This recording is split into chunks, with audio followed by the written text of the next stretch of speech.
Hi guys! Once again, welcome back to my vlog. So napakatagal din bago tayo nakapag-upload ulit dahil napaka-busy natin sa work. But by this time, gusto ko kayong dalhin sa isang lugar kung saan ginanap namin yung aming convention.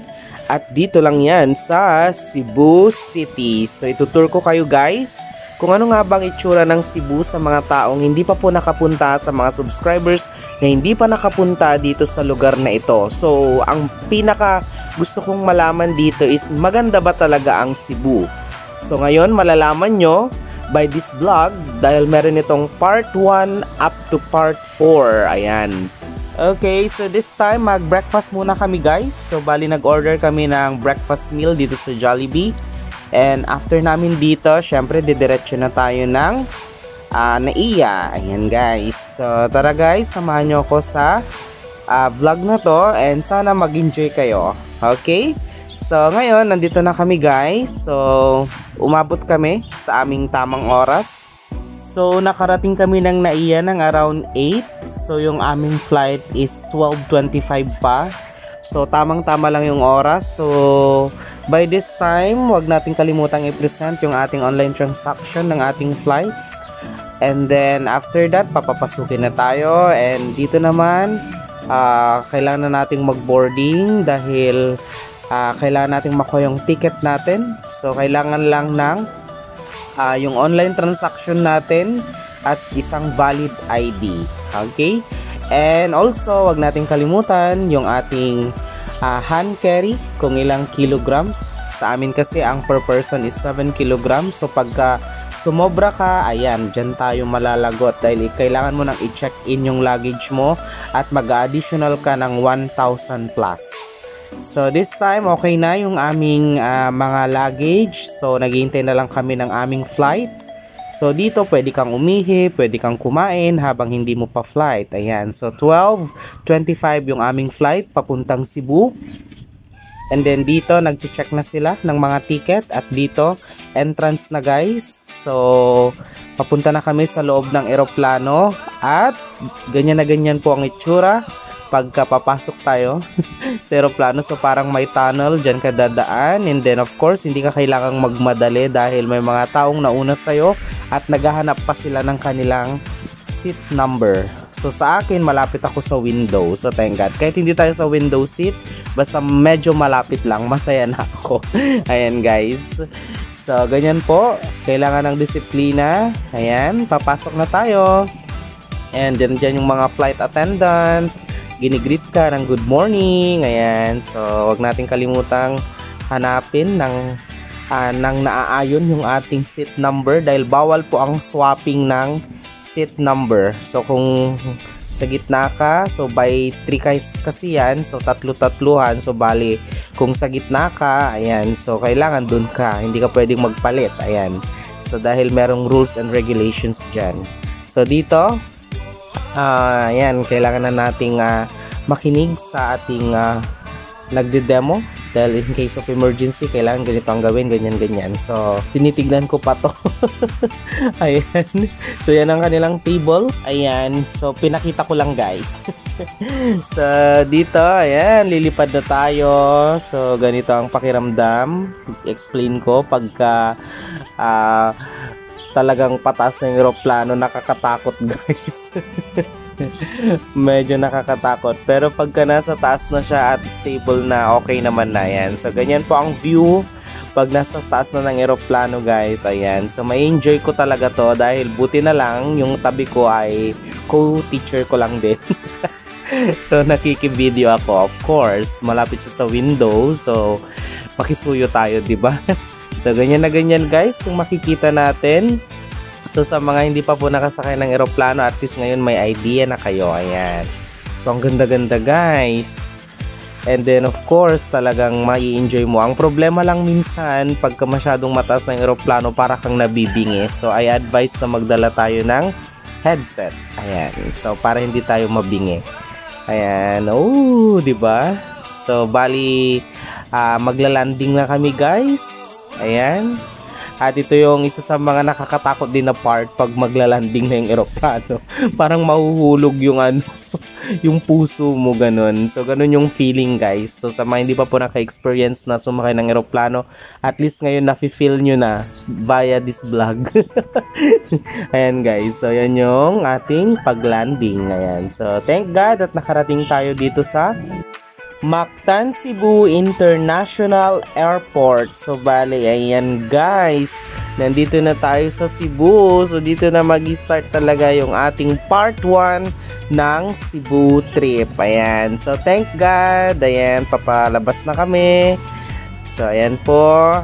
So ang saya-saya dahil nandito na tayo sa ating pupuntahan. So ang una natin gagawin, syempre kailangan hanapin natin yung magsusundo sa atin. So bali meron na pong naka-assign sa amin na van kung sino po ang susundo. So ang kailangan lang natin ay i-secure na natin yung ating mga dala. So ganito po yung nasa loob po ng Cebu International Airport. Ayan.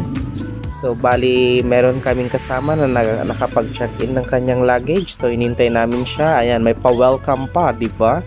San ka pa? Oh, 'di ba? Powerful ang mga ante. Talagang pinaghandaan talaga nila. So bali ito is convention po ito ng lahat ng Catholic schools. So this is yearly at masasabi ko talagang masaya. Okay, so by this time, kakain na muna tayo guys. Kailangan nating magpalakas. So magla-lunch na muna kami. Ayan, so ganito po ang itsura ng Cebu. Ayan guys. So travel.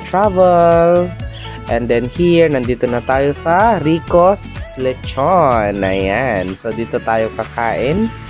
At talaga naman, inasikaso tayo ng ating mga book company. So shout out kay Phoenix Publishing House. Salamat po sa pag-treat sa amin. So dito kami pinakain guys. Ayan po yung kanilang mga pinakain. May gulay, may bulalo. Syempre hindi mawawala ang lechon. Ayan. So thank God. Sisig. Ayan. So marami tayong kakainin ngayon. Dahil kailangan nating magpalakas. Dahil part 1 pa lang ito ng ating vlog. So dito mag-check-in na tayo. So bali nag-check-in kami sa The Hotel Elizabeth. Ayan. So papakita ko na rin sa inyo kung paano yung kanilang accommodation. So pagdating pa lang namin talaga naman naghihintay na sila. At syempre naka-ready na rin yung aming mga kit. So may mga medicine kit kami kung sakali na magkasakit. Ayan guys, so thank God. Bali nasa 7th floor kami. Yung aming room is 701. Thank God, napakaganda ng kanilang accommodation talaga. Yes, dalawa yung pillow. So talagang napakaayos at may pa-lampshade pa sila ng taon. May TV pa sila. O, di ba? And then may ref, mini ref. So pwede natin diyang ilagay yung mga mabibili nating pasalubong. Ayan guys, so kung may kailangan kang orderin, ayan, meron din sila dito ng pwedeng pag-orderan. At ito naman ang ating view. So bali umuulan po guys. Ayan, so kaya medyo blurred. Ayan guys. So next, ayan, syempre may mga paganyan sila, mga pachinelas. Hindi yan mawawala sa mga hotel. Ayan guys, so ito ang kanilang toilet. At ito ang kanilang mga pa-shampoo, pa-lotion, ayan, pasabon, ayan, pa-toothbrush. Ayan, napakalinis talaga guys. Wala akong masabi. Ayan, kanilang shower, meron silang cold at meron din silang hot. Ayan. So ako yan. So far okay naman yung accommodation ni Hotel Elizabeth. Okay, so see you in the morning. Ayan, so after naming nagpahinga guys, morning na po ngayon. Bali ito ng aming talagang day 1 dito sa Cebu. So papakita ko sa inyo guys kung ano yung itsura ng kanilang pa-breakfast dito sa Hotel Elizabeth. So tara guys, samahan nyo ko. Let's go. So bali sa ground floor yung kanilang breakfast.